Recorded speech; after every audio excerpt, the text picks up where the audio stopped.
कमलनाथ पीछे चल रहे हैं। मध्य प्रदेश की छिंदवाड़ा सीट से सिटिंग एमपी थे, कमलनाथ जी के बेटे हैं, सिटिंग सांसद भी थे। कमलनाथ इस सीट पर कई बार सांसद चुनकर आए हैं, 8 या 9 बार अगर मेरे को फिगर ठीक से याद है। उनके बेटे नकुलनाथ अब इस सीट पर पीछे चल रहे हैं। जैसा कि खुद बीजेपी के बड़े नेता प्रहलाद पटेल ने हमको बताया कि कम से कम 30,000 का गैप ऑलरेडी 3 राउंड के बाद हो चुका है। इस वक्त की ये बड़ी खबर मध्य प्रदेश से बीजेपी के फेवर में है। दिग्विजय सिंह भी राजगढ़ सीट से पीछे चल रहे हैं। यानी 2 बड़े कांग्रेस के नेता मध्य प्रदेश में, नकुलनाथ और दिग्विजय सिंह, दोनों जो कि कांग्रेस के कर्णधार माने जाते हैं, वो दोनों अपने अपने इलाके में पीछे चल रहे हैं। दिग्विजय सिंह राजगढ़ में और नकुलनाथ छिंदवाड़ा में। जी प्रहलाद जी, आप मध्य प्रदेश से तो अच्छी खबर दे रहे हैं। बीच में ये ब्रेकिंग न्यूज हमने आपको बता दी कि कांग्रेस के जो बड़े दिग्गज नेता हैं वो भी पीछे चल रहे हैं। बाकी जगहों पर आपने सही कहा। हाँ, इसके लिए मैं आपको धन्यवाद दूंगा।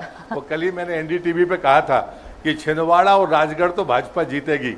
अच्छा, कल मैंने ये बात कही थी, लेकिन इसलिए मुझे लगता है मैं इस पर बात को गौरवान्वित हूं। प्रहलाद जी, 303 का फिगर था बीजेपी का पिछली बार, अभी 240 के आसपास है। मध्य प्रदेश में आप 29 में से 29 लेके आ गए, आपने अपना परफॉर्मेंस बहुत अच्छा कर लिया, पर सेंचुरी मारकर भी अगर जीत नहीं रहे हैं तो उस जीत में मजा है क्या?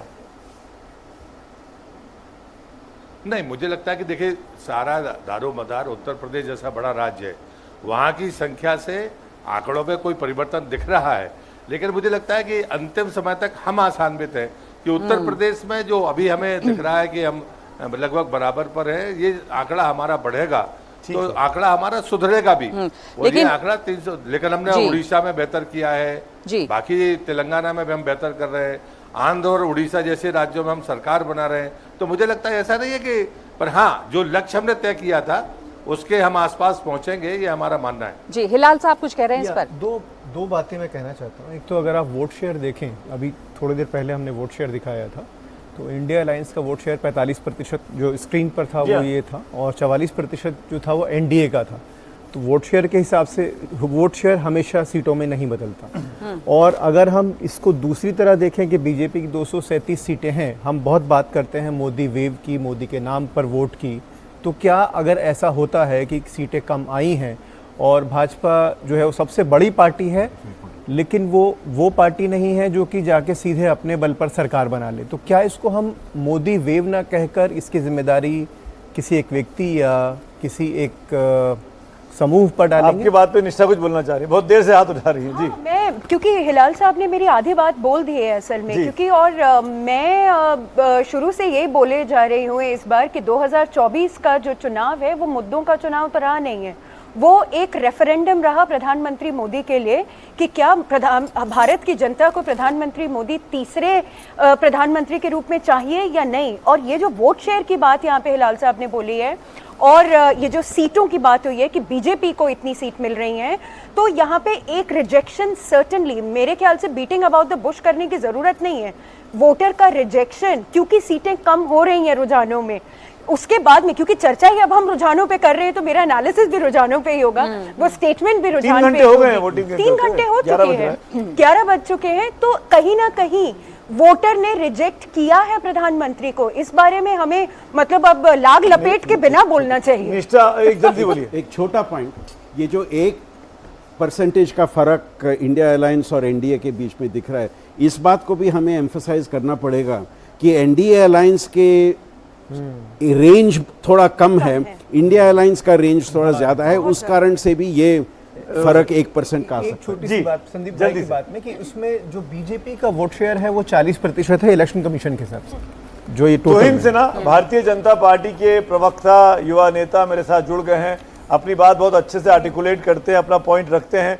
तोहिन, सुना अपने एक्सपर्ट्स को, उनकी राय, अभी तक के जो रुझान आ रहे हैं उसमें बीजेपी, एनडीए 294 है और बीजेपी उसमें 235 है, इंडिया 228 है और उसमें कांग्रेस 100 के आसपास है। वोट शेयर भी कम हुआ है आपका, करीब 5% का लॉस दिखाई दे रहा है। इंडिया ब्लॉक में वोट शेयर प्लस 13% दिखाई दे रहा है अभी तक के रुझानों में। क्या ये वोट अगेंस्ट में पड़ा है सरकार के, जो बात निष्ठा पूछ रही थी? नमस्ते सुमित जी। निश्चित तौर पर जो एग्जिट पोल्स ने जो एक इशारा किया था जिस ओर, उस ओर जो है ये नतीजा नहीं दिख रहा है, लेकिन अभी भी मेरे ख्याल से लंबा समय बाकी है। मुझे यकीन है कि अपने दम पर भाजपा जो है 280 पार करेगी, उस रेंज में रहेगी। देखिए, वर्ल्ड कप जो होता है, वर्ल्ड कप आप 5 रन से जीते या 100 रन से जीते, जीत होती है, और ये तीसरी बार जो है ये जीत निश्चित है। तो मुझे नहीं लगता है कि कोई रिजल्ट को लेकर कहीं कोई संशय किसी के मन में है। अभी भी लंबा जो है 2-3 घंटे जो है काउंटिंग चलती रहेंगी कम से कम, और 2-3 नए स्टेट्स हैं। उड़ीसा में आप देखिए पूरा क्लीन स्वीप हो रहा है बीजेपी का। बिहार में भी मात्र 21 सीटें हैं तुहिन, मैं यूपी कह में रहा हूं 80 कि हम सीटें हैं, नए- 80 सीटों में आप 40 जी, सीटें नुकसान में जा रहे हैं लगभग।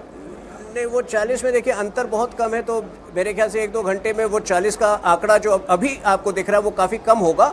मैं ये कह रहा हूँ कि जब हम नए भौगोलिक क्षेत्र में घुस रहे हैं, उड़ीसा जहाँ हम पहले नहीं थे, तेलंगाना में वृद्धि हो रही, तो ये कहना कि बीजेपी का जो समर्थन है वो कम है, मेरे ख्याल से ये प्रीमेच्योर होगा। मेरे ख्याल से आज शाम तक आपको रुकना चाहिए, आकलन करना चाहिए।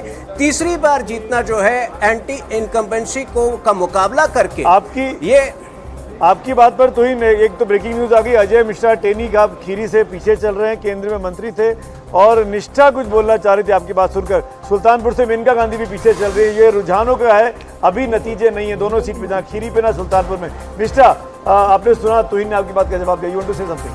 नहीं, तुहिन ने बिल्कुल ये सही बात बोली है कि जीत होती है, चाहे वो 5 रन से हो या 100 रन से। लेकिन भारतीय जनता पार्टी का इस बार जो गोल पोस्ट था वो 100 रन वाला था कि देखिए हमारे अलावा कोई और विपक्ष है ही नहीं, कोई विकल्प नहीं है, कोई विपक्ष नहीं है।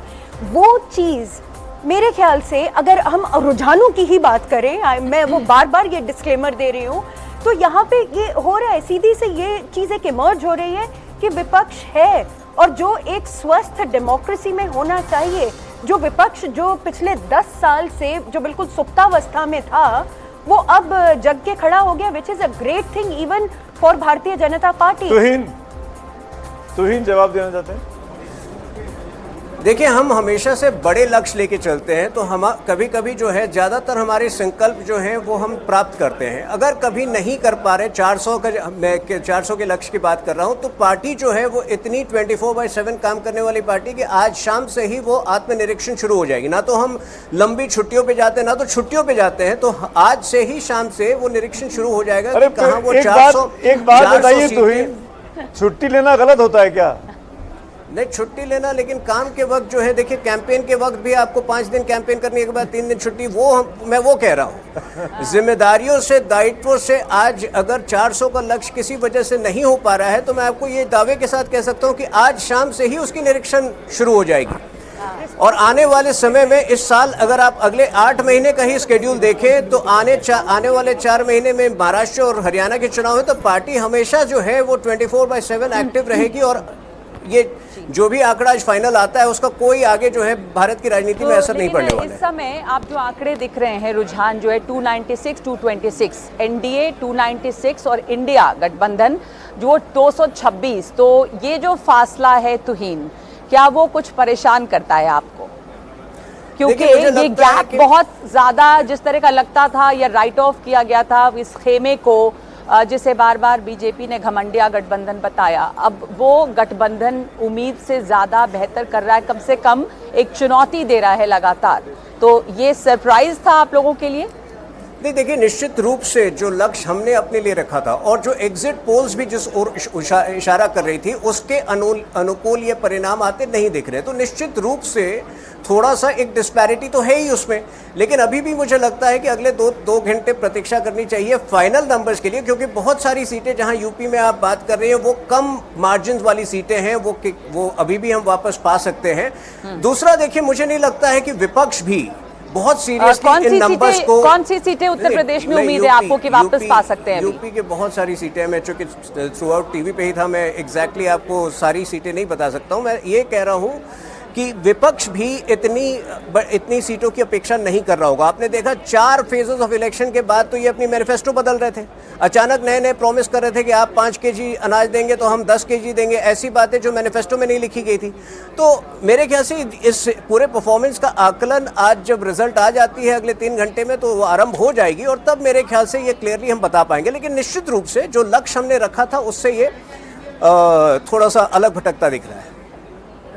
आप कह रहे हैं वो सही है कि इस वक्त किसी भी नतीजे पे हम नहीं पहुंच रहे और हम बार बार ये बात या ये डिस्क्लेमर भी दे रहे हैं सुमित कि ये जो हैं ये ट्रेंड्स हैं और ये अर्ली ट्रेंड्स हैं, लेकिन ये भी है कि 3 घंटे हो चुके हैं, हम लगातार खबर दिखा रहे हैं, आपको ये दिखा रहे हैं कि कहां कहां पर कांटे की टक्कर है। तो बदायूं में कांटे की टक्कर है, इलाहाबाद में, सालेमपुर, फूलपुर, एटा, इन सब जगहों पर कांटे की टक्कर है और इसमें से समाजवादी पार्टी आगे है, बदायूं में, बांसगांव में कांग्रेस आगे है, इलाहाबाद में बीजेपी आगे है, सलेमपुर में बीजेपी आगे है, फूलपुर में एसपी और एटा में बीजेपी, और अंतर जो है वो बहुत ज्यादा का नहीं है। तो इन सीटों पर बहुत से बहुत हजार, तो मतलब कांटे की टक्कर है। ये और बाकी सीटें हैं उत्तर प्रदेश की घोसी, चंदौली, उन्नाव, फतेहपुर, अमरोहा, इन सीटों पर जिसमें 2 पर सपा आगे है, 3 पे सपा है, 1 पे कांग्रेस है, 2 पर भाजपा है।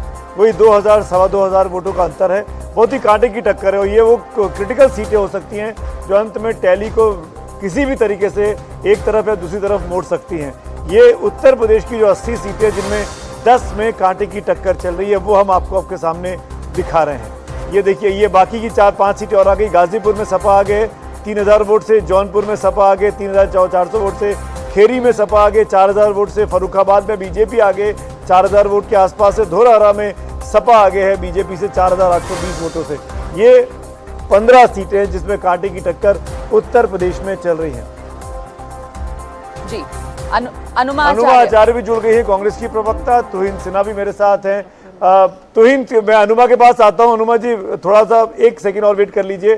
तुहिन, आपने बड़ी ईमानदारी से माना शुरुआत के अपने ओपनिंग कमेंट में कि जो ट्रेंड दिख रहा है वो एग्जिट पोल की तरह नहीं दिख रहा है, तो क्या हम ये मान लें कि देश में जो 9, 10, 11 एग्जिट पोल आए वो बिल्कुल देश की नब्ज नहीं पकड़ पाए, और is it too early to say that? Tuhin Sinha. नहीं, देखिए, ये एग्जिट पोल भी तो आप ही करा रहे थे, आपकी जर्नलिस्ट टीम थे, तो ये आपको सोचना होगा कि कितने सही थे कितने सही नहीं थे। लेकिन मेरे ख्याल से कोई भी एक कॉन्क्रीट एक निश्चयात्मक इस पे अपना कमेंट करने से पहले मेरे ख्याल से आज वेट करना चाहिए, सभी रिजल्ट्स आ जाएं। अभी भी मुझे पूरा यकीन है कि जो मैं आप ही के स्क्रीन पे देख रहा था कि यूपी के कम से कम 20 सीटें हैं जिसमें कि फासला जो है वो बढ़त का बहुत छोटा है, वहां पर एक रिवर्सल आएगा, कई राउंड्स बाकी हैं और भाजपा की टैली जो है वो कम से कम 10 से 15-20 तक बढ़ सकती है यूपी के अंदर, जिससे कि अंत में जो परिणाम आएंगे उसमें काफी परिवर्तन आपको दिखेंगे। अनुमा जी, आपका रिएक्शन, आपने तुहिन की बात सुनी, एग्जिट पोल का आपको लगता है कि माहौल जो था वो ठीक से पकड़ नहीं पाया था? मुझे कुछ नहीं मालूम, ये देख रही हूँ शेयर मार्केट गिरा आर धड़ाम, उससे आप क्या समझते हैं वो आप समझिए। दूसरी चीज ये कि मैं एक पत्रकार को सुन रही थी जो कह रही थी कि विपक्ष सुप्तावस्था में था। मैं समझती हूँ मीडिया सुप्तावस्था में था क्योंकि विपक्ष को मीडिया का सपोर्ट नहीं मिला।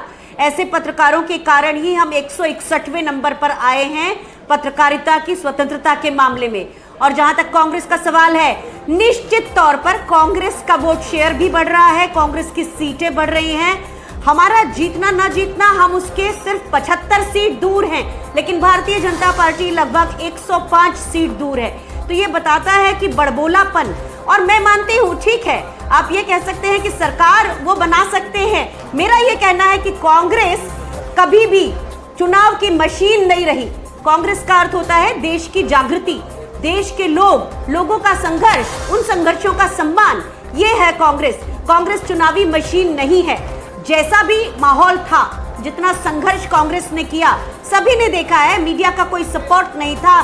जो मेन स्ट्रीम मीडिया जिसे हम कहते हैं, न्यूज़पेपर्स जो थे वो हमेशा नेगेटिव खबर छापते थे। ये सारा कुछ आप समझ सकते हैं, बहुत साफ तरीके से बताता है विपक्ष ने जिस बिना लेवल प्लेइंग फील्ड के चुनाव लड़ा, जिसमें चुनाव आयोग भी विपक्ष की तरफ अनुमा जी, आपकी पार्टी कई जगहों पर कई राज्यों में अच्छा परफॉर्म कर रही है, 14 के मुकाबले, 19 के मुकाबले। लेकिन मेरा सवाल कर्नाटक को लेकर है, जहां पर आपकी सरकार बनी अभी 1 साल पहले, और इतनी अच्छी मेजॉरिटी के साथ बनी, उस कर्नाटक में परफॉर्मेंस लोकसभा में वैसा क्यों नहीं दिख रहा है? जबकि आपके अध्यक्ष कर्नाटक के हैं, दो पावरफुल नेता सीएम और डिप्टी सीएम दोनों कर्नाटक में, क्यों कांग्रेस 8 या 9 पर ही आगे दिखाई दे रही है? क्यों नहीं 26 में से 20, 21, 22 सीटें आपके पास दिख रही हैं? Can you analyse this? अरे लगता है अपने भारतीय जनता पार्टी के प्रवक्ता का सवाल मुझसे पूछ दिया कि क्यों वो 9 सीट नीचे गए हैं। हम तो 0 से शुरू कर रहे हैं, हम जो पाएंगे वो हमारा गेन है। ये सवाल उनके लिए रखिए, और अभी तो आंकड़े बदलेंगे, बहुत सी चीजें हैं जो बदलेंगी। सवाल लेकिन सिखाने मेरा के लिए ये कहना धन्यवाद है कि अनुमा जी। विपक्ष ने जिस तरह से चुनाव आप लड़ा हमको है, ऐसे ही सवाल तारीफ सिखाते के रहिए, काबिल बहुत-बहुत है वो। धन्यवाद आपका। विपक्ष ने जो चुनाव लड़ा है देखिए सुमित जी, जी बोलिए। इंद्र कुमार जी भी जुड़ गए हमारे साथ, जो कि एलजेपी के प्रवक्ता हैं, रामविलास पासवान एलजेपी के। बोलिए इंद्र कुमार जी, आप कुछ बोल रहे थे, आपकी आवाज आई।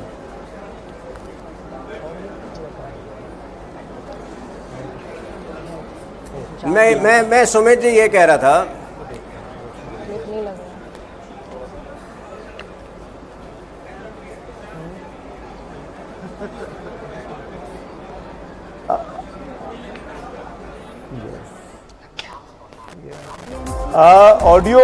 ऑडियो की प्रॉब्लम है, शायद हम दोबारा कनेक्ट करेंगे मेहमान के पास। आरती जयरथ जी हमारे साथ स्टूडियो में जुड़ गई है, नीरजा जी, हिलाल भाई और संदीप जी तो जुड़े हुए हैं। आरती जी, आपका कमेंट चाहूंगा। अब तक के जो फिगर्स हैं 297, 226 और 20, क्या कह रही हैं? इसको क्या एग्जिट पोल ठीक था? हमको एक अलग से डिबेट करना चाहिए एग्जिट पोल्स पे कि इन्होंने कैसे दिए 350 से 400 तक सीटें। मतलब क्या मकसद था, क्या इसमें क्या खेल था, मुझे समझ में नहीं आ रहा। और इनका सारे का जो रेपुटेशन है अब कहाँ है, बिल्कुल मिट्टी में मिल गई है। अब आगे जाके क्या क्रेडिबिलिटी रहेगी इन एजेंसियों का? अच्छा, सबके सब और सबके सब मतलब एक ही तरफा आंकड़े दिखा रहे थे। और जो निकल रहे हैं अभी तो ऑफ कोर्स 11 ही बजे हैं, हो सकता है कि ये ट्रेंड्स बदल जाएंगे, पर मुझे नहीं लगता कि कुछ खास फर्क पड़ेगा। और इसमें जो सबसे 2 चीज़ें आश्चर्यजनक हैं, एक तो कि बीजेपी को शायद बहुमत नहीं मिलेगी, बीजेपी खुद को बहुमत नहीं मिलेगी, बहुमत से कम रहेगा। और कांग्रेस 3 डिजिट में आ गया। जहाँ तक मतलब हम लोग तो कह रहे थे कि कांग्रेस खत्म, मर गई है पार्टी, राहुल गांधी लीडर नहीं है, मतलब कितनी गालियां दी हैं कांग्रेस को। मैं अभी सवा 11 ही बजे हैं, यही मैं कह रही, तो मैंने हेल्थ वार्निंग दे दिया कि ये सवा 11 है, हो सकता है कि कुछ बदलेगा। अभी तक रिजल्ट 2 ही है, दोनों। हम धीरेन्द्र के पास चलेंगे, जो एलजेपी रामविलास के प्रवक्ता हैं, धीरेन्द्र कुमार हमारे साथ जुड़ रहे हैं। अगर इनकी पार्टी की बात की जाए तो 5 सीटें मिली थी एनडीए के कोटे में, और मेरे ख्याल से 5 की 5 पर आप लीड कर रहे हैं धीरेन्द्र कुमार जी। लेकिन बिहार में जेडीयू और बीजेपी को कुछ सीटों का नुकसान अभी तक लीड्स में दिखाई दे रहा है। देखिए, आज बिहार में जो परिणाम आने वाले हैं वो निश्चित तौर पर आप लोगों ने दिखाया है। तो हमारे नेता आदरणीय चिराग पासवान जी को जो जिम्मेदारी एनडीए में निभानी थी, 5 की 5 हम लोग आप लोग ही लोग दिखा रहे हैं कि लीड कर रहे हैं, और वो परिणाम के रूप में भी परिणित होंगे। बिहार में जो है अभी थोड़ा शुरुआती दौर मैं कह सकता हूं इसको, लेकिन मुझे लगता है कि करीब करीब हम पुरानी स्थिति को पा लेंगे जैसा लग रहा है। और उत्तर प्रदेश की भी बात अगर आप करें, और चाहे एग्जिट पोल पर भी कुछ लोग सवाल उठा रहे हैं, मुझे लगता है कि वो भी कहीं से अनुचित नहीं है। ठीक है, एग्जिट पोल का अगर उत्तर प्रदेश में अनुकूल नहीं चल रहा है तो कई अन्य राज्यों में तो बिल्कुल परिणाम अनुकूल चल रहे हैं। तो किसी एक जगह में चुनाव के परिणाम को उसके अनुरूप नहीं आना, किसी पूरे संस्था को ही उस पर दोषी करार दे देना, मैं उससे सहमत नहीं हूं। तो हम लोग की सरकार बनेगी, हाँ ठीक है, 400 पार का हम लोगों ने लक्ष्य लिया था, लेकिन मुझे शायद लगता है कि वो लक्ष्य नहीं प्राप्त हो रहा है। नहीं, कहाँ कमी रह गई? आपने कहा कि 400 पार का लक्ष्य लिया था, 400 पार नहीं हो रहा है, कहाँ कमी रह गई? अभी तो 300 तक भी नहीं दिख रहा है। सरकार बन रही है आपकी, उसकी आपको बधाई मैं अभी से दे दे रहा हूं, लेकिन ये 100-125 सीटों का नुकसान क्यों हो गया? लक्ष्य से पीछे कैसे रह गए? अब गठबंधन बड़ा है, तो किसी एक को के बारे में तो मैं नहीं कह सकता हूं कि किनके चलते कहां पे कमी रही है। पूरे देश का जब एक बार मूल्यांकन करेंगे, आत्मनिरीक्षण करेंगे, तब जाकर के इस पर पता चलेगा। अभी तो परिणाम ही आने बाकी है, अभी तो बहुत है। इतना हमको लगता है कि ठीक है, कंफर्टेबल मेजोरिटी से ऊपर की बनेगा, ठीक है। पुराने वाला जो हमारा था उससे भी हम आगे जाएंगे, इसमें कहीं दो राय नहीं। अगर 400 का जो हमने लक्ष्य लिया धीरेन्द्र था, कुमार जी, मेरे साथ स्टूडियो में मेरी सहयोगी सिकता भी जुड़ गई है। एक सवाल मैं आपसे पूछ लूं और उसके बाद सिकता इसको टेक ओवर करती हैं।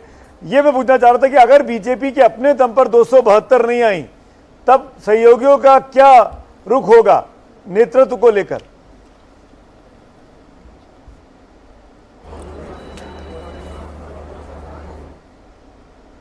धीरेन्द्र कुमार जी, जी आप ही से सवाल पूछ रहा हूं मैं कि अगर 273 बीजेपी के अपने दम पर नहीं आई, तब सहयोगी क्या चाहेंगे? देखिए, चुनाव से पहले अगर हम लोगों ने बनाया था कि एनडीए की सरकार 400 पार जाएगी, ऐसा नहीं है कि अगर उनकी कम आई है तो हम लोग कहीं और जाएंगे। आदरणीय प्रधानमंत्री जी के नेतृत्व में देश उत्तरोत्तर आगे बढ़ा है, हम लोग आगे बढ़ाएंगे। और अब इसमें कहाँ दिक्कत है? 400 अगर हमने नहीं प्राप्त किया तो ये कोई गड़बड़ बात नहीं है। पहले अगर हमारे पास 300 था, अगर उसको लक्ष्य को हम आगे लेके गए, जाना चाहते थे, नहीं जा सके, इसका मतलब ऐसा नहीं कि देश पीछे हो गया, देशवासी पीछे हो जाएंगे। बिल्कुल, हम देश को, सरकार तो बन रही है धीरेन्द्र जी, 272 के ऊपर है भैया एनडीए, 200-300 के आसपास है, 296 है। सरकार बनने में दिक्कत नहीं है, उसकी तो आप बधाई मैं क्या कह रहा हूँ कि सरकार हम लोग बना रहे हैं, इस बात के लिए बिल्कुल कहीं कोई चिंता की बात नहीं है। लेकिन हम लोगों ने जो लक्ष्य लिया था 400 पार का, उसमें कमी हो रही है। उसको लेकर के हम लोग थोड़ा सा चिंतन करेंगे, ना कि सरकार के लिए। देश के लिए कोई चिंता की बात नहीं, देशवासियों के लिए कोई चिंता की बात नहीं। और तीसरी अर्थव्यवस्था हम लोग इस देश का बना कर रहेंगे। शुक्रिया धीरेन्द्र जी हमसे बात करने के लिए। तो देश की जनता का फैसला सुनने के लिए आज हम बैठे हुए हैं और देखना होगा कि जो शुरुआती रुझान, अब 3 घंटे हो चुके हैं सुमित, और 3 घंटे से ज्यादा, अब तो ये रुझान धीरे धीरे किस तरफ रिजल्ट्स में तब्दील होंगे ये देखना होगा। और हम अपने दर्शकों को बता दें, हमारे ऊपर एक डैशबोर्ड भी है जो सभी जो रुझानों को आप तक पहुंचा रहा है, और जो बढ़त है वो आप उस पर वहाँ देख सकते हैं। हमारे ऊपर ये घूमता हुआ, और 297 पर एनडीए और इंडिया ब्लॉक 225 पर, और अदर्स के खाते में 21। तो ये इस वक्त के आंकड़े हैं, रुझान हैं, और देश की जनता ने अपना फैसला सुनाया है और वोटों की गिनती का काम इस वक्त देश भर में चल रहा है, और वही कवरेज हम आप तक पहुंचा रहे हैं। वर्ल्ड्स बिगेस्ट इलेक्शन के रिजल्ट्स आप तक हमारे जरिए पहुंच रहे हैं। आरती जी, इससे पहले जब हम बात कर रहे थे, जब हम यहाँ आए, यहाँ पर उड़ीसा की स्टोरी बहुत कुछ इस वक्त कह रही है बीजेपी के लिए। वहाँ से इस वक्त हालांकि बहुत अच्छी खबर आ रही, चाहे वो विधानसभा हो या लोकसभा। उड़ीसा में तो साफ दिख रहा था कि वहाँ एक वैक्यूम बन रहा है। नवीन पटनायक को तो 4 टर्म हो गए थे चीफ मिनिस्टर, और उनकी उम्र भी हो गई थी, हेल्थ भी सही नहीं था, कोई उनका सक्सेसर नहीं था सामने। और बीजेपी ने वहाँ बहुत मेहनत की है पिछले 5 साल में। पिछली बार मेरे ख्याल में 1 या 2 सीटें जीती थी 2019 में, और पिछले 5 साल में बहुत मेहनत किया, मतलब बार बार उनके उम्मीदवार जाते रहे अपने कंस्टिट्यूंसीज में। तो ये जो नतीजा आंकड़े दिख रहे हैं, ये उस मेहनत का नतीजा है। पड़ोसी पश्चिम बंगाल में ममता ने बहुत मजबूती से अपनी पकड़ रखी हुई है, बिल्कुल अपना गढ़ को मतलब बचाया है। और ये देखना है कि अंत में क्या होगा। पर मुझे लगता है कि अगर ये ट्रेंड्स रहेंगे और बीजेपी 18 से ऊपर नहीं जाएगी, तो इसका मतलब है कि ममता बनर्जी का पकड़ जो है, खास करके रूरल बंगाल में, खास करके विमेन वोटर्स के साथ, वो पकड़ बहुत मजबूत है। अभी ममता की टीएमसी 25 सीटों पर आगे चल रही है, पिछली बार से कहीं ज्यादा। बीजेपी 18 पर थी, बीजेपी कम से कम 7-8 सीटें नीचे चल रही है। अगर हमारे पास ये आंकड़ा आएगा, इसमें आप देखिएगा। She is a fighter, she is a fighter. I think you know that's what you can say, कि वो लड़ती हैं, बिल्कुल टाइग्रेस है बंगाल की। तो बीजेपी के लिए जो स्टोरी है नीजा मैम, वो बंगाल हो गई जहां उन्होंने कहा था अच्छा करेंगे, नहीं कर पाए। यूपी हो गई जहां वो रिटेन नहीं कर पाए। बिहार हो गई जहां उनका नंबर सिग्निफिकेंटली कम हो रहा है, बहुत कम तो नहीं हो रहा है। क्या आपको लगता है कि ये तमाम चीजें बीजेपी के लिए एरिया ऑफ कंसर्न है ना? इस जवाब से पहले ब्रेकिंग चल रहा है सर, बिहार से 3 केंद्रीय मंत्री पीछे चल रहे हैं। हम अपने दर्शकों को बता दें कि वोटों की गिनती का काम इस वक्त चल रहा है और 3 केंद्रीय मंत्री इस वक्त पीछे हैं। जी नीरजा जी। भाजपा नए एरियाज में घुस रही है, जैसे उड़ीसा हुआ, आंध्रा हुआ, तेलंगाना हुआ, जहाँ बढ़त है। तो और ये भी देखना पड़ेगा कि तमिलनाडु में इक्का दुक्का आता है, केरला में इक्का दुक्का आता है कि नहीं, कर्नाटक के क्या फाइनल आंकड़े रहते हैं।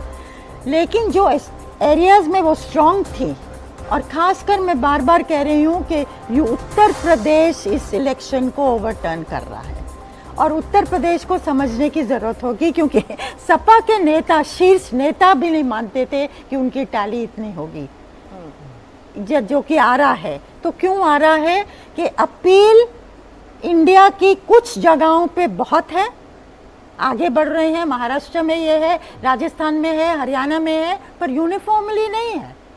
भाजपा का गिरना कुछ एरियाज में है पर यूनिफॉर्मली नहीं है। एक इंटरेस्टिंग चीज है यूपी में मैम, जो बीजेपी ने तमाम 30-35% अपने कैंडिडेट्स बदले अक्रॉस इंडिया, उनमें से सबसे कम यूपी में बदले।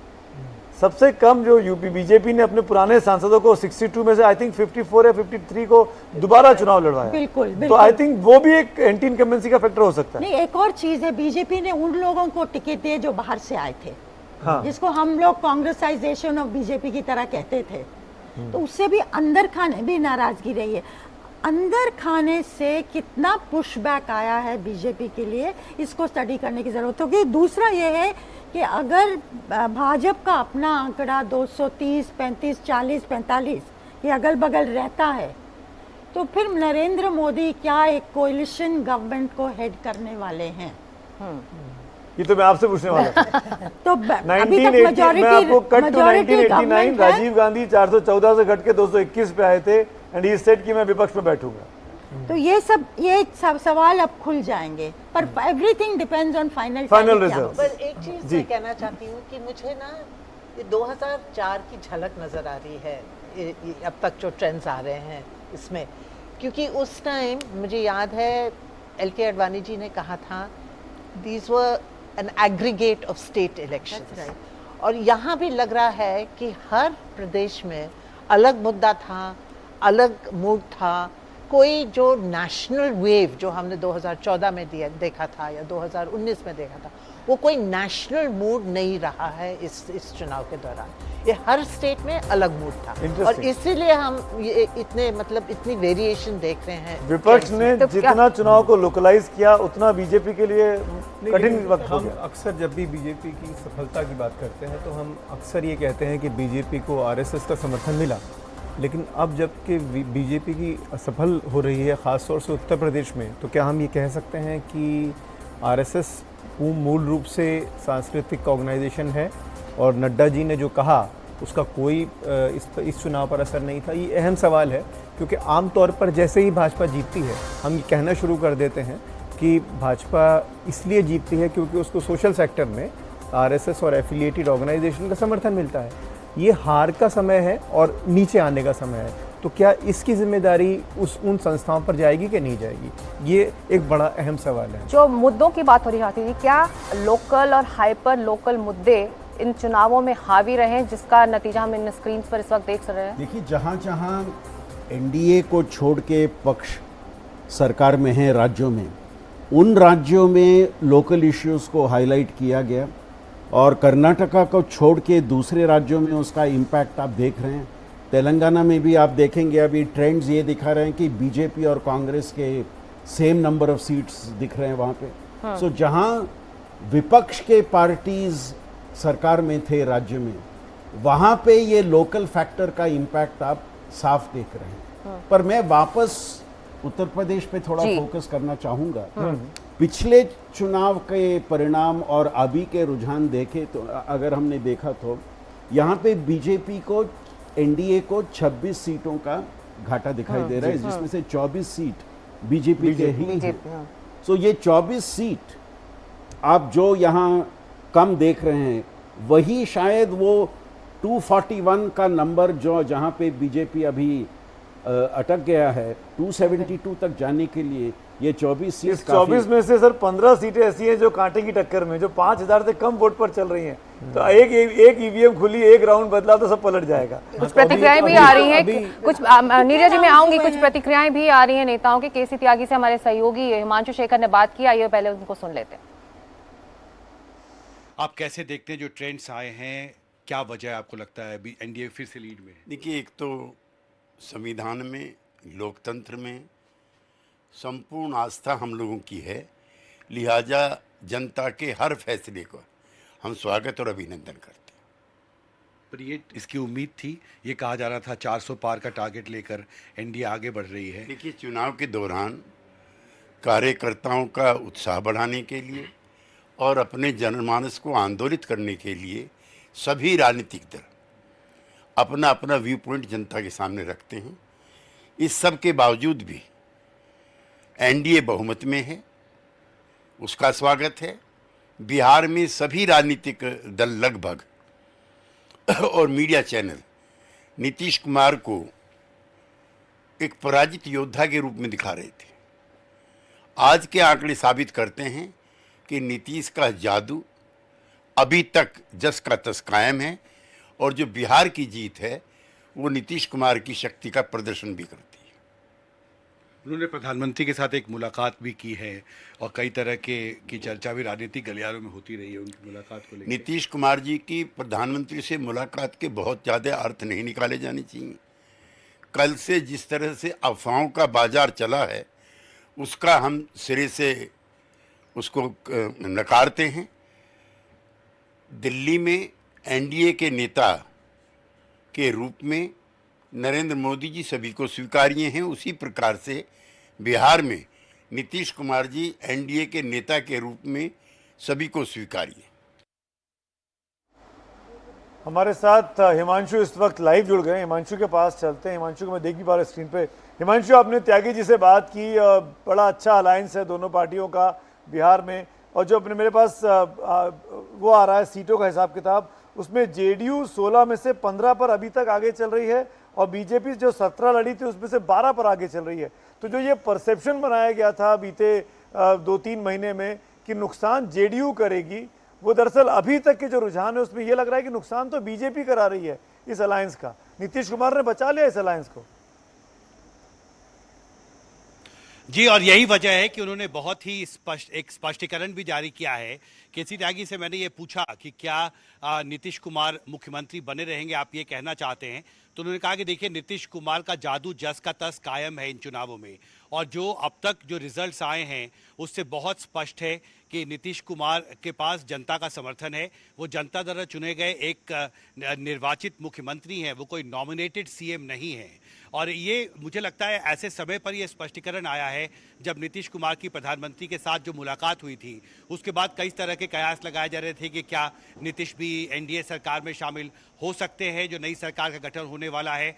लेकिन अब इन नतीजों के बाद जेडीयू ने 2-3 बातें बहुत स्पष्ट की हैं। पहला ये कि जो नीतीश कुमार का जादू है वो कायम है। दूसरी बात, जो रिजल्ट्स अब तक आए हैं, जो रुझान आया है, उससे बहुत साफ दिखता है कि नीतीश कुमार का जो शक्ति है उसका भी एक प्रदर्शन हुआ है इन नतीजों में, इन रुझानों में, और नीतीश कुमार मुख्यमंत्री बने रहेंगे। वो एनडीए के एक्सेप्टेड लीडर हैं। ये बात जेडीयू की तरफ से अब तक के रुझानों की बात कही गई है। मुझे लगता है कि ये बहुत ही महत्वपूर्ण स्पष्टीकरण है, क्योंकि कल से ही लगातार हमने सुना राजनीतिक गलियारों में इस बात की चर्चा थी कि क्या बिहार में भी कुछ बदलाव होगा नतीजों के बाद। लेकिन अब जेडीयू ने बहुत प्रमुखता से इस बात को खारिज कर दिया है, जिस तरह के स्पेकुलेशंस थे कि कोई बदलाव बिहार सरकार में होने वाला है। सुमित जी, शुक्रिया इस अपडेट के लिए हिमांशु आपका। और अब वक्त है सुमित, किसमें कितना है दम जानने का, और ये बिल्कुल बताएंगे अनंत किसमें कितना है दम देख लेते हैं ना।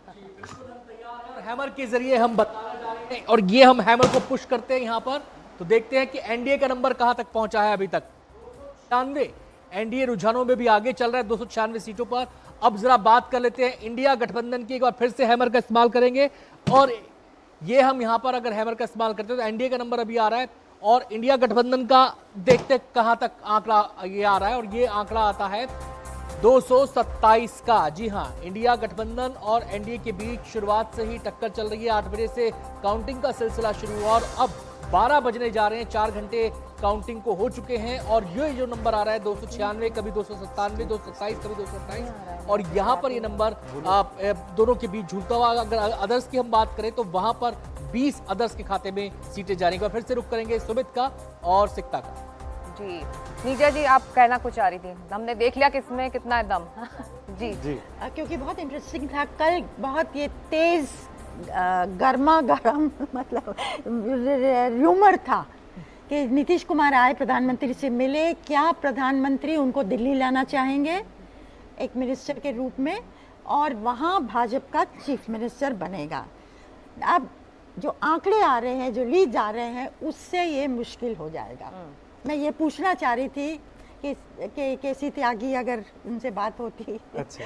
सवाल पूछा जाता तो क्या उनका कहना है? नहीं, एक्चुअली ये सच में आश्चर्य वाली बात है। केसी त्यागी ने बोला था अपने आंसर में कि वो नीतीश कुमार मजबूत है, मजबूत है। हाँ, वो तो इशारा किया था कि वो सीएम मतलब रहेंगे। होने वाला नहीं। नहीं, क्योंकि हम सब ने सोचा था कि बिहार में, सॉरी बीच में इंटरवीन कर रहा हूँ, विधानसभा में आंध्र प्रदेश में टीडीपी को बहुमत मिल गया है। अच्छा, अभी तक के जो रुझान है, ये रुझान मैं फिर से क्लियर कर दूं, नतीजे नहीं है, रुझानों में टीडीपी को बहुमत है और ओडिशा में बीजेपी को बहुमत है।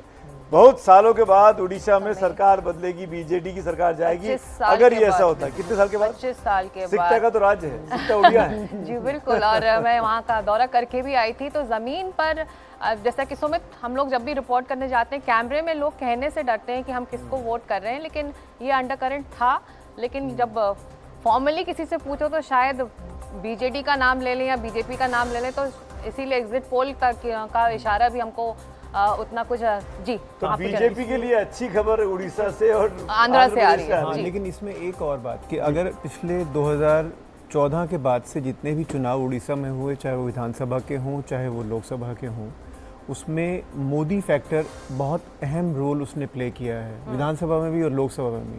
तो जो ये ज़मीनी जो बात आप कह रही हैं सिकता, वो बिल्कुल ठीक है, क्योंकि उसका जब ट्रांसलेशन होता है उसके लिए समय लगता है और वो समय दिखा रहा है इस समय कि उड़ीसा में वाकई में जो अंडर करंट था वो उसका क्लियर रिफ्लेक्शन यहाँ पर मिला। बीजेपी ओडिया अस्मिता को लेकर सुमित वहाँ पर बात आगे बढ़ रही थी। बीजेपी ओडिया अस्मिता को लेकर वहाँ पर अपने वोटरों को लुभाने की कोशिश कर रही थी, लेकिन तब कहा जा रहा था कि वो रेजोनेट नहीं करेगा। लेकिन जो मुद्दे लेकर शायद बीजेपी चली है उसको वो वोटर्स तक पहुंची भी है, चाहे वो वीके पंडियन का ही मामला। आप ओडिशा की चर्चा जब हम कर रहे हैं, काफ़ी दिनों से ये बात चल रही थी कि यहाँ पे स्प्लिट वोटिंग होगा, लोकसभा में बीजेपी जीतेगा और विधानसभा में बीजेपी जनता दल जीतेगा। आज तक जब देश में सिमल्टेनियस पोल्स हुआ है, एक भी उदाहरण नहीं है कि लोकसभा में एक जीते और विधानसभा में एक जीते, और आंध्रा और ओडिशा के रिजल्ट उस बात को प्रूव करते हैं दैट वोटर थोड़ा इधर उधर फर्क कर सकता है, बट वन पार्टी को लोकसभा में मेजॉरिटी दें और दूसरे पार्टी को विधानसभा के में मेजॉरिटी दें, ये कभी हुआ नहीं है और आज भी नहीं हो रहा है। अभी भी नहीं दिख रहा। एक छोटी सी बात मैं जोड़ना चाहता हूँ उड़ीसा के बारे में, कि जो उड़िया अस्मिता वाली बात थी उसका बड़ा आसानी से हिंदुत्व के फ्रेमवर्क में लाया जा सकता था, जो कि बीजेपी ने बहुत केयरफुली किया है।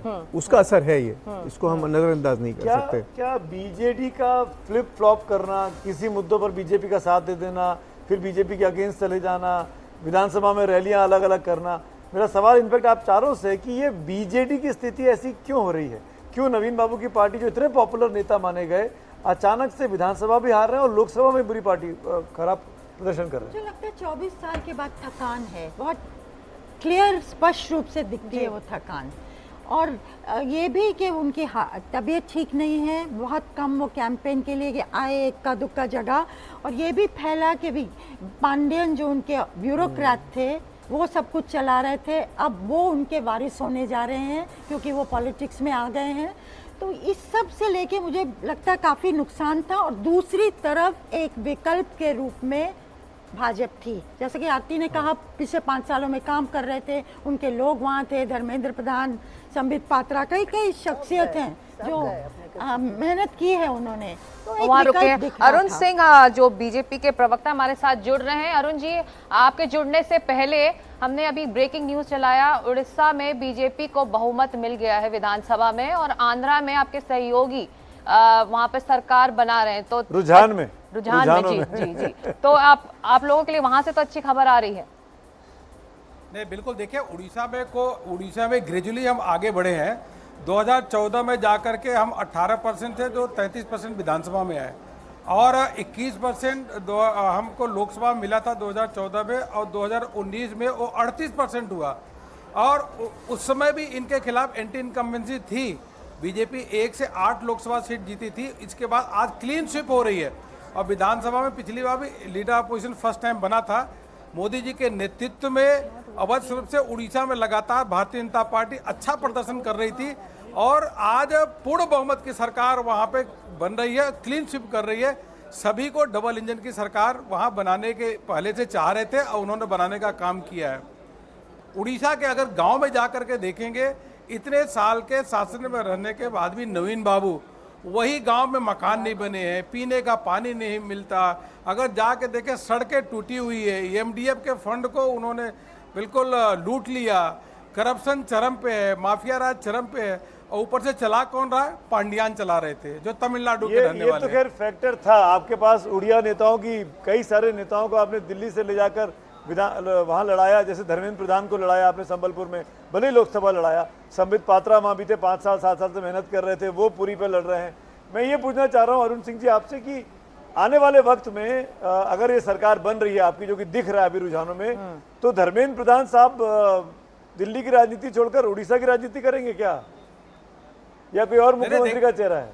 नहीं, देखिए, पहली बात तो संबित पात्रा जी पिछली बार भी पूरी से लोकसभा का चुनाव लड़े थे, केवल 11,000 से हारे थे। जी हाँ। और जुअल राम जी भी वहां पे लंबे समय से राजनीति कर रहे हैं, और धर्मेंद्र जी भी पहले भी सांसद वहां से उड़ीसा से रहे हैं, विधायक भी वहां से रहे हैं। जी, यह हमारी केंद्रीय जो पार्लियामेंट्री बोर्ड है वह निर्णय लेता है। उसके बाद जो विधायक दल की बैठक होती है उसमें नेता का चयन होता है। ये सामान्य सी प्रक्रिया है, लेकिन इतना स्पष्ट है कि लोग मोदी जी से स्नेह और लगाव रखते हैं, उड़ीसा के लोग, और डबल इंजन की सरकार बनाना चाहते थे, और आज बन गई।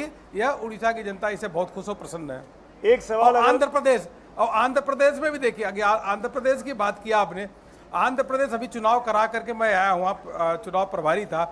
जिस प्रकार से लोग जगन के खिलाफ थे, और वह मोदी जी के साथ खड़े थे, टीडीपी के साथ खड़े थे, विधानसभा और लोकसभा में दोनों में एनडीए स्वीप कर रहा। अगर आप देखेंगे आंध्र प्रदेश में भी बिल्कुल, तो 2 राज्य उड़ीसा और आंध्र प्रदेश एनडीए को विधानसभा में ये प्रचंड बहुमत के साथ सरकार बन रही है। बीजेपी आगे है सुमित, उड़ीसा में मैं एक चीज उड़ीसा और आंध्रा से निकलकर आपको राष्ट्रीय राजनीति में लेके आना चाहता हूँ अरुण जी। इसके पहले कि आप चले जाएं, आप पार्टी के राष्ट्रीय महामंत्री हैं, ये जानना चाह रहा था मैं आपसे, यूपी में कहाँ गड़बड़ हो गई है? अभी तक के रुझानों में ये दिख रहा है कि उत्तर प्रदेश में करीब 27-28 सीटों का आपका राज्य है, आप वहां से आते हैं, क्यों नुकसान हो रहा है?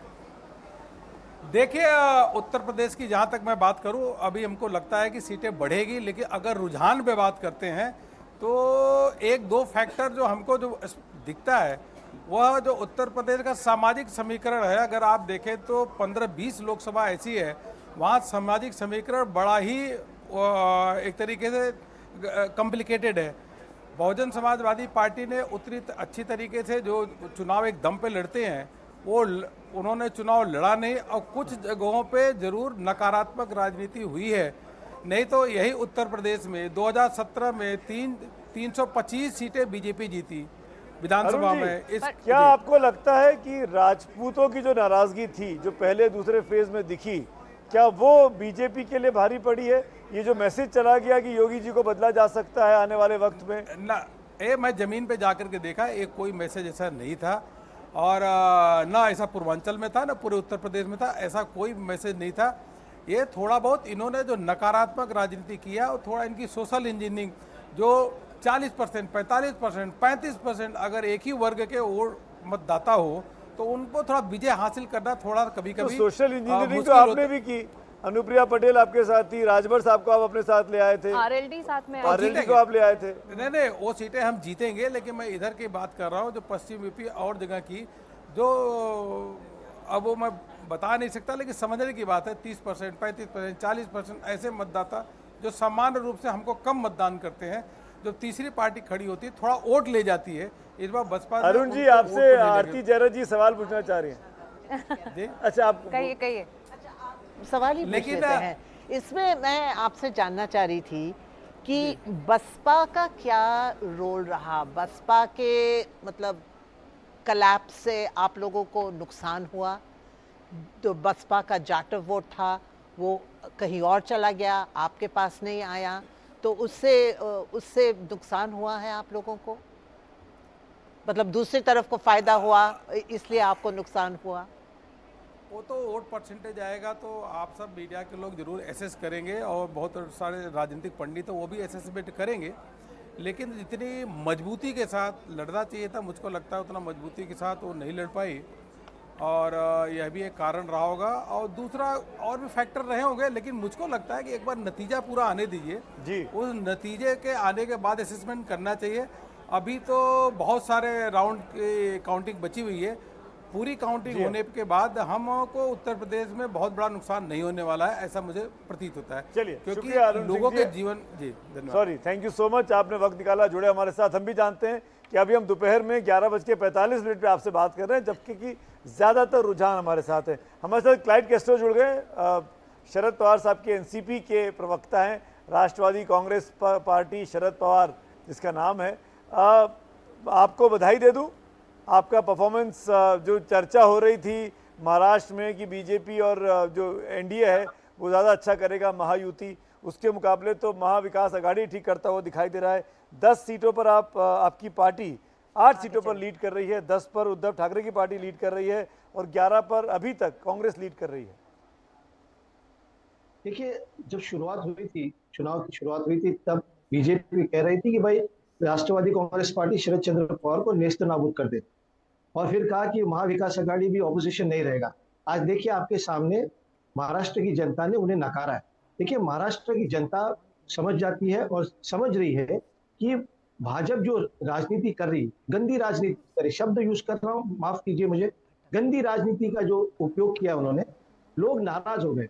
पार्टी तोड़ना, जैसे कि देवेंद्र फडणवीस कहते हैं कि वेशभूषा में रात को कहीं चले जाते थे और सब षड्यंत्र रच रहे थे और पार्टी तोड़ी, घर तोड़ कर लेके गए लोगों को। और कहीं ना कहीं सवाल ऐसा भी आता है कि लोगों ने ये सवाल अब किया है वोट करने के बाद कि भाई अगर आप किसी को भ्रष्टाचारी कहते हो और 4 दिन बाद उसे अपने पक्ष में लेते हो तो हम उसे नकारेंगे, हम ये स्वीकार नहीं करेंगे, हम स्वागत नहीं करेंगे। आप देखिए, आदरणीय प्रधानमंत्री जी जो है उन्होंने भी अजीत पवार जी को भ्रष्टाचारी कहा था, भ्रष्ट है कहा था, 4 दिन बाद उन्हें ले लिया। क्लाइड साहब, ये भी तो सवाल है ना कि बारामती की सीट एकमात्र जो अभी तक दिख रही है शिवसेना एनसीपी के पास जाते हुए अजीत पवार के पास, मेरे ख्याल से वो बारामती की सीट है।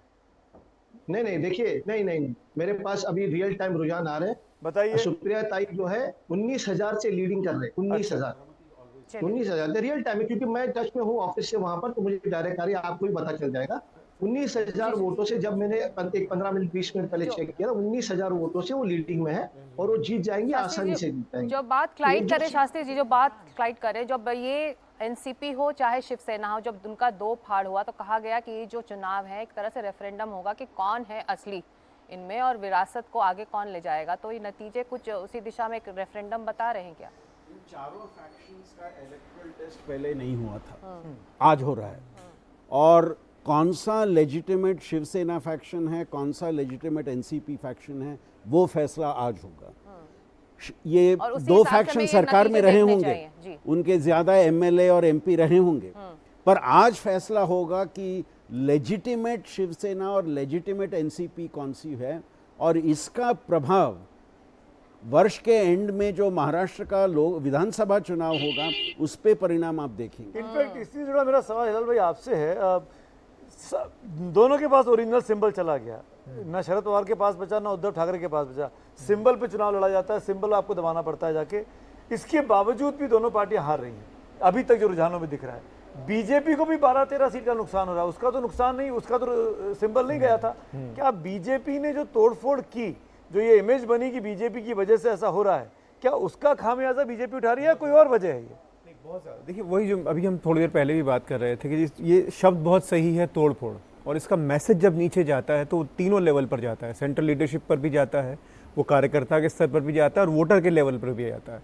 तो फिर जो सिंपैथी वेव हो रही है, वो चल विकास जाती हो है। रही है, वो आगे और बढ़े। सोनिया गांधी ने कहा है कि जो एग्जिट पोल आए हैं उनके विपरीत नतीजे देखने को मिलेंगे। अभी देखेंगे ना हम लोग, अभी वेट करेंगे, अभी अभी थोड़ी रिजल्ट आ गया, तो still time is there, so everything will be fine. Radha Raman ji will take care. Hema Malini को सुना आपने? हेमा मालिनी बात कर रही थी, अपनी बात कंप्लीट जो महाराष्ट्र में हो रहा है, महाराष्ट्र नहीं, मैं महाराष्ट्र वाली बात दोबारा ये कि जो तोड़फोड़ शब्द आपने इस्तेमाल किया वो बिल्कुल सही है और उसका असर तीनों स्तर पर होता है।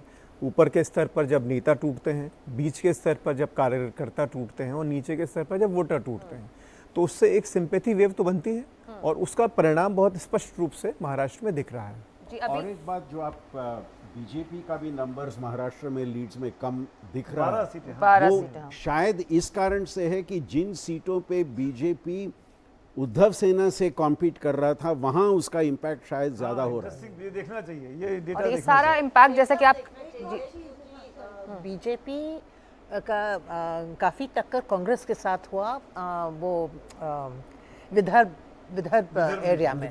तो हाँ, तो मतलब कांग्रेस की कितनी सीटें हैं ये थोड़ा देखना चाहिए। अगर ब्रेकअप मिल सकता है तो कुछ एनालिसिस अच्छा होगा। रिसर्च टीम सुन रही है आपको, तैयारी करिए। इससे पहले हम अनंत के पास चलते हैं। अनंत, इन रुझानों से जी इसमें इस बार उद्धव ठाकरे को सिंपैथी ही नहीं मिली, कंप्लीट मुस्लिम वोट मिला है। ये हिंदू आइकॉन को मुस्लिम ने ट्रस्ट किया है, उससे भी बहुत फ़ायदा हुआ है। तो मुझे लगता है एक और चीज़ है कि जहाँ आप कह रहे हैं ना कि यूबीटी को जहाँ जहाँ लड़ी है बीजेपी के खिलाफ वहाँ शायद नुकसान हुआ है, दैट मेक्स सेंस ऑल्सो, क्योंकि ये जो ब्रेकिंग ऑफ पार्टीज था ना, it was seen as arrogance of power, और कहीं ना कहीं हिंदुस्तान का वोटर बहुत कुछ ले लेता है, सहता है, लेकिन एरोगेंस को रिएक्ट करता है। एक चीज बड़ी इंटरेस्टिंग है, संजय राउत ने इस परफॉर्मेंस के लिए जो ऑल ओवर इंडिया में हुआ है राहुल गांधी को क्रेडिट दिया। संजय राउत शिवसेना के प्रवक्ता नेता, वो कह रहे हैं कि राहुल गांधी ने जो मेहनत की है उसका नतीजा ये दिख रहा है। ये उन्होंने बाकायदा ऑन रिकॉर्ड आके बोला, जैसे कि रौनक बता रहे थे, वो भी हम देखेंगे। इसका मतलब है कि केमिस्ट्री अच्छी है। इन बैटल ग्राउंड स्टेट्स पर हम चर्चा जारी रखेंगे, लेकिन इस वक्त जो रुझान आ रहे हैं, जो ट्रेंड्स हैं, उसको लेकर किस तरह की तस्वीर लोकसभा में बनती दिखाई दे रही है, उसका एक अंदाजा देंगे अनंत, हमारे सहयोगी अनंत, ओवर टू यू। बहुत शुक्रिया सिक्ता आपका। तो लगभग 4 घंटे हो गए हैं, चंद मिनट बाकी रह गए 4 घंटे होने में, और जो तस्वीर मोटा मोटी उभर कर सामने आ रही है पार्लियामेंट की, वो हम ग्राफिक्स के जरिए आपको बताते हैं। एक डमी पार्लियामेंट हमने यहाँ पे बनाया है और उस पार्लियामेंट में आप देख सकते हैं बीचों बीच मैं खड़ा हूँ, मेरे एक तरफ एनडीए है, मेरे एक तरफ इंडिया है। सबसे पहले एनडीए का आंकड़ा आपको बता दूं, 300 के करीब यहाँ पर पहुंचता हुआ एनडीए नजर आ रहा है। 298 सीट उसके रुझानों में उसके खाते में जा रही है, हालांकि 55 सीट का घाटा उसे हो रहा है। अगर हम बात करें इंडिया गठबंधन की, तो 225 सीट इंडिया गठबंधन के खाते में रुझानों में जा रही हैं, उसे फायदा हो रहा है 96 सीटों का। तो ये तो है आंकड़ा। अदर्स की हम बात करें तो 20 सीट उसके खाते में भी जा रही हैं। तो इन सीटों के अंदाजे से आप लगा सकते हैं कि यहाँ पर जो इंडिया गठबंधन है वो जो अपने दावे के साथ था कि इस बार हम बहुत शानदार प्रदर्शन करने वाले हैं, उसके मुताबिक वो प्रदर्शन कर रहा है। जहां तक एनडीए गठबंधन की बात है तो 400 सीट का दावा था कि एनडीए 400 पार जाएगा, 400 के आसपास भी एनडीए नजर नहीं आ रहा, कम से कम 100 से 110 सीट पीछे, अपने जो लक्षित उसका आंकड़ा था उससे पीछे है। 226 सीटें इंडिया गठबंधन के पास और 297 सीटें एनडीए के पास फिलहाल यहां पर नजर आ रही हैं। तो ये पार्लियामेंट की मोटा मोटी तस्वीर उभर कर सामने आती है। इसके अलावा और भी हम बात आपको आंकड़ों के जरिए बताएंगे कि किस स्टेट में कहां पर कितना नफा नुकसान किस पार्टी को हो रहा है, किस स्टेट के अंदर वोट शेयर किस पार्टी का कितना है, ये तमाम चीजों पर नजर है। और वहां पर हम आपको दिखाएंगे कि कैसे किस पार्टी ने कैसा परफॉर्मेंस किया है। जो दावे किए जा रहे थे, सबसे ज़्यादा निगाहें वैसे उत्तर प्रदेश पर बनी हुई हैं, जहां पर 80 सीटें आती हैं लोकसभा की। उन 80 सीटों में से एनडीए गठबंधन उम्मीद के मुताबिक परफॉर्मेंस नहीं कर रहा है, काफ़ी नुकसान उसको वहां पर है, 25 से 30 सीटों का नुकसान उसको सीधे वहां पर दिखाई दे रहा है। और जो इंडिया गठबंधन है वो ऊपर एनडीए गठबंधन से नजर आती है, वहां पर उसको नफा जो है पिछली बार के मुकाबले काफी हो रहा है। तो ये पूरा का पूरा गुणागणित आपने इस पार्लियामेंट के डमी पार्लियामेंट के जरिए समझा कि कैसे इंडिया गठबंधन कहां पर खड़ा है, कहां पर स्टैंड कर रहा है फिलहाल के हिसाब से, और एनडीए गठबंधन कहां पर स्टैंड कर रहा है। एक बार फिर से हम लोग करेंगे सिक्ता और सुमित का। जी, तो ये तस्वीर इस वक्त कुछ इस तरह से बनती दिखाई दे रही है, लेकिन अंतिम नतीजों का इंतजार करना होगा। हिंदी हार्टलैंड पर अगर हम चर्चा करें, जहां पर कहा यह जा रहा था कि जो ड्राउट है, जो सूखा है कांग्रेस के लिए, वो कब खत्म होगा, लगता है इस बार हो जाएगा। इस चर्चा को थोड़ा सा मुझे लग रहा है कि और इसका विस्तार करना चाहिए, और विस्तार ये है कि जिन मुद्दों पर चुनाव लड़ा गया, क्या वाकई में ये वर्डिक्ट उनकी तरफ जा रहा है कि नहीं जा रहा है। अगर बिल्कुल ध्यान से कैंपेन को देखें तो पहले ही फेज़ के बाद प्रधानमंत्री मोदी का जो फोकस था वो अपने मैनिफेस्टो की बजाय कांग्रेस का मैनिफेस्टो था। तो आखिर ऐसा क्या था कांग्रेस के मैनिफेस्टो में जिसके प्रति इतनी बात हुई। और जब भी हम बीजेपी की जीत की पिछले 10 सालों से बात कर रहे हैं तो वेलफेयरिज्म की बहुत बात की जा रही है, वेलफेयर योजनाओं की बहुत बात की जा रही है। कांग्रेस का मैनिफेस्टो उस मामले में, और कांग्रेस का पूरा कैंपेन अगर हम देखें तो उस मामले में उसको कहीं ना कहीं पर एक चुनौती दे रहा था राज्य का जो मॉडल हमारे सामने पिछले 10 सालों में आया था। तो क्या हम ये कह सकते हैं कि ये वर्डिक्ट उसके आगे जा रहा है?